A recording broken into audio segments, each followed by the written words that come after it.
Hi friends, ఈరోజు మనం ఓ super hero master weapon గురించి తెలుసుకుందాం. శత్రువు ఆలోచించినా భయపడేలా చేసే వెపన్.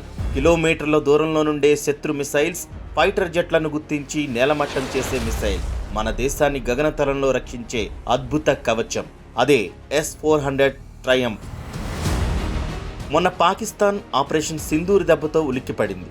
ప్రపంచం ముందు పరువు నిలబెట్టుకోవడానికి ఇండియా మీద విమానాలు, డ్రోన్లు, క్షిపణులతో దాడులకు సిద్ధపడింది. అంతేకాదు, మన దేశంలోని 15 ప్రధాన నగరాలను లక్ష్యంగా చేసుకుని పెద్ద ఎత్తున మిసైల్ దాడులకు కూడా ప్లాన్ చేసింది. కానీ ఆ దాడి జరగకుండానే ఆపబడింది. ఎందుకంటే మన దగ్గర ఉంది ఒక రక్షణ చక్రం, ఓ సాంకేతిక సుదర్శన చక్రం. అదే S-400 ట్రయంఫ్. ఇది శత్రు దాడిని ముందే గుర్తించి గగనతలంలోనే ఆపేసే ఓ అద్భుత ఆయుధం.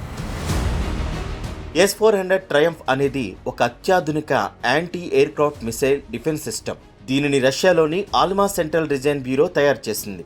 మొదట 2007లో రష్యా సైన్యంలో ప్రవేశపెట్టారు. అప్పటి నుంచి ఇండియా, చైనా, టర్కీ వంటి దేశాలు దీన్ని ఉపయోగిస్తున్నాయి. 1980ల చివరిలో దీని డెవలప్మెంట్ మొదలైంది. 1999లో తొలి పరీక్ష జరిగింది. 2007 నాటికి ఇది రష్యా అధికార రక్షణ వ్యవస్థగా స్థిరపడింది. ఒక S-400 యూనిట్లో ఏముంటాయంటే, ఒక కమాండ్ వాహనం, 2 నుంచి 8 లాంచర్ వాహనాలు, ఒక నిఘా రాడార్ వాహనం, ట్రాన్స్పోర్ట్ అండ్ లోడింగ్ వాహనాలు. ఇది 4 రకాల క్షిపణులతో పనిచేస్తుంది. 40 N6 400 కిలోమీటర్ల దూరం వరకు ప్రయోగం, 48 N6 DM 250 కిలోమీటర్ల పరిధి, 9M96E కదిలే లక్ష్యాలపై ఖచ్చితంగా దాడి, 9M96E2 102 కిలోమీటర్ల పరిధిలో డైరెక్ట్ ఇంపాక్ట్. ఇది 360 డిగ్రీల్లో లక్ష్యాలను గుర్తించగలదు. 600 కిలోమీటర్ల దూరం వరకు నిఘా చేస్తుంది. ఏకకాలంలో 300 లక్ష్యాలను ట్రాక్ చేసి 36 లక్ష్యాలను నాశనం చేయగలదు. శత్రు క్షిపణిని ఇది గుర్తించిన వెంటనే కేవలం 9 నుంచి 10 సెకండ్లలో రియాక్ట్ అవుతుంది. 17,000 కిలోమీటర్ల వేగంతో ప్రయాణించే క్షిపణులు 30 కిలోమీటర్ల ఎత్తు వరకు దూసుకుపోతాయి, అంతరిక్ష అంచుల వరకు. అంతేకాదు, ఎలక్ట్రానిక్ వార్ఫేర్ వాతావరణంలో కూడా ఈ వ్యవస్థ పనిచేస్తుంది. జామింగ్, స్టెల్త్ టెక్నాలజీ అన్ని ఎదుర్కొనే శక్తి ఇందులో ఉంది.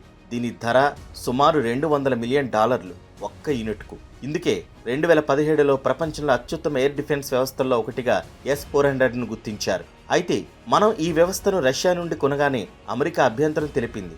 ఎందుకంటే మనం అమెరికా ప్యాట్రియాట్ PAC-3కు బదులుగా రష్యా సిస్టమ్ను ఎంచుకున్నాం. అమెరికా అభిప్రాయం ప్రకారం S-400 మన దేశంలో ఉన్న అపాక్ హెలికాప్టర్లు, C-17 గ్లోబ్ మాస్టర్ వంటి అమెరికన్ సిస్టమ్ల డేటాను ట్రాక్ చేసి రష్యాకు చేరవేస్తుందని భావించింది. కానీ మన ప్రభుత్వం భద్రతే ప్రధానమని స్పష్టం చేసి ఒప్పందాన్ని కొనసాగించింది.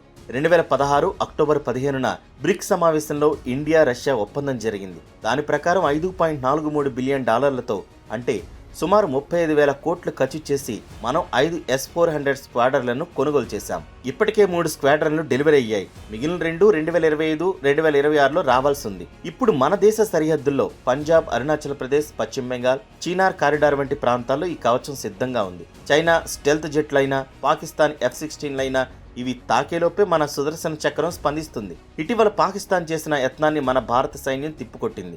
ఆ దేశం వేసిన ఎటువంటి దాడి లక్ష్యం చేరకుండానే గగనతలంలోనే ఛేదించింది. L-70, ZSU-23, cica air defence వంటి ఇతర వ్యవస్థలు కూడా రంగంలోకి దిగాయి. పాకిస్తాన్ చేసిన దాడి ప్లాన్ పూర్తిగా ఫెయిల్ అయింది. చైనా టెక్నాలజీ కూడా S-400 ముందు చేతులెత్తేసింది. ఇది ఒక హెచ్చరిక శత్రు దేశాలకు, ప్రపంచానికి కూడా. మన దేశం ఇప్పుడు గగనతలంలో గర్వంగా నిలబడుతోంది. భద్రత విషయంలో రాజీ లేదు. మన దేశం శాంతి కోరుతుంది, కానీ శత్రువుల దాడికి ధీటుగా సమాధానం చెబుతుంది. ఇవి మన S-400 ట్రయంఫ్ మిసైల్ సిస్టమ్ గొప్పతనం. ఈ సాంకేతిక సుదర్శన చక్రం మన దేశాన్ని కాపాడుతూనే ఉంది. మీకు ఈ సమాచారం ఉపయోగపడితే మాతో మీ అభిప్రాయాలను పంచుకోండి. మళ్ళీ మరో ఆసక్తికరమైన టాపిక్తో మళ్ళీ కలుద్దాం. జై హింద్, జై భారత్.